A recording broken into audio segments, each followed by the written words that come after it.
ಮಾಡಿದ್ರು ಕೂಡ ಬಹುತೇಕ ಕಡೆ ಈ ಜನಕ್ಕೆ ಜ್ವರ ಬಂದಾಗ, ನೆಗಡಿ ಬಂದಾಗ, ಕೆಮ್ಮು ಬಂದಾಗ ತತ್ಕ್ಷಣಕ್ಕೆ ವೈದ್ಯರ ಹತ್ರ ಹೋಗಬೇಕು, ಡಾಕ್ಟರ್ ಹತ್ರ ಹೋಗ್ಬಿಡ್ಬೇಕು ಅಂತ ಈ ಮೆಡಿಸನ್ ಮೊರೆ ಹೋಗ್ತಾರೆ. ಸ್ವಲ್ಪ ಅದನ್ನ ಅವಾಯ್ಡ್ ಮಾಡೋದು ಒಳ್ಳೇದು ಅಂತೀರಾ, ಅಥವಾ ಡಾಕ್ಟರ್ಸ್ನ ಅತಿ ಶೀಘ್ರದಲ್ಲಿ ಕಾಣೋದು ಒಳ್ಳೇದಾ? ಯಾಕಂದ್ರೆ ನಮ್ಮ ಮನೆಯಲ್ಲಿ ಅಮ್ಮ ಅಂದ್ರೆ ಹೇಳೋದೇನು ಗೊತ್ತಾ, ಮನೆ ಮದ್ದು ಮಾಡಿ ಅಟ್ಲೀಸ್ಟ್ ಮನೇಲಿ ಏನೋ ಒಂದೊಂದು ಆಹಾರ ಪದ್ಧತಿಯಲ್ಲಿ ನೀವು ಅಳವಡಿಸ್ಕೊಳ್ಳಿ, ಅದರಿಂದ ಸ್ವಲ್ಪ ಅವಾಯ್ಡ್ ಮಾಡಬಹುದು ಅಂತ. ಅತಿ ಹೆಚ್ಚಿನ ಮೆಡಿಸನ್ಗಳಿಗೆ ಅಡಿಕ್ಟ್ ಆಗೋದು ಬೇಡ ಅಂತ. ಸೊ ಆಹಾರ ಪದ್ಧತಿಯಲ್ಲಿ ಏನಾದರೂ ಮೆಡಿಸನ್ಗಳನ್ನ ರೂಢಿಸ್ಕೊಳ್ಬಹುದಾ ಅಂತ ನಾವು. ಓಕೆ, ಒಳ್ಳೆ ಪಾಯಿಂಟ್ ಕೇಳಿದ್ದೀರಾ.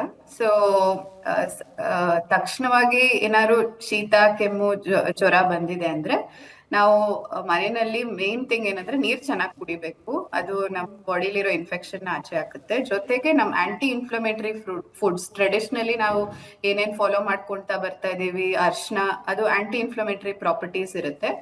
ಸೊ ಅದನ್ನ ಅರ್ಶನ, ಮೆಣಸು ಮತ್ತೆ ಶುಂಠಿ ಹಾಗೂ ತುಳಸಿ ಇದನ್ನೆಲ್ಲ ಕೂಡ ನಾವು ಊಟದಲ್ಲಿ, ಇವಾಗ ಮನೆಯಲ್ಲಿ ನಾವು ರಸಂ ಮಾಡ್ಕೊಂಡು ಕುಡಿತೀವಲ್ಲ, ಅದೇನೆ it has very good aunty inflammatory properties.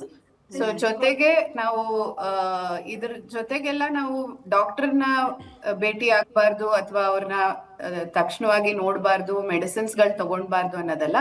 So doctors ಹೇಳ್ದಾಗೆ ನಾವು ಪ್ರೈಮರಿ ಇನಿಷಿಯಲಿ ಏನೇನ್ ಮೆಡಿಕೇಶನ್ ತಗೊಳ್ಬೇಕಾಗತ್ತೆ ಪ್ರಿವೆನ್ಷನ್ಗೆ, ಅದು ನಾವ್ ಇಟ್ಕೊಳ್ಬೇಕು. ಯಾಕಂದ್ರೆ ಅದ್ ಜಾಸ್ತಿ ಆದಾಗ ನಾವ್ ಅವ್ರ ಹತ್ರ ಹೋದ್ರೆ ಅವಾಗ ಆಂಟಿಬಯೋಟಿಕ್ ಕೊಡ್ಬೇಕಾಗತ್ತೆ ಡಾಕ್ಟರ್ಸ್.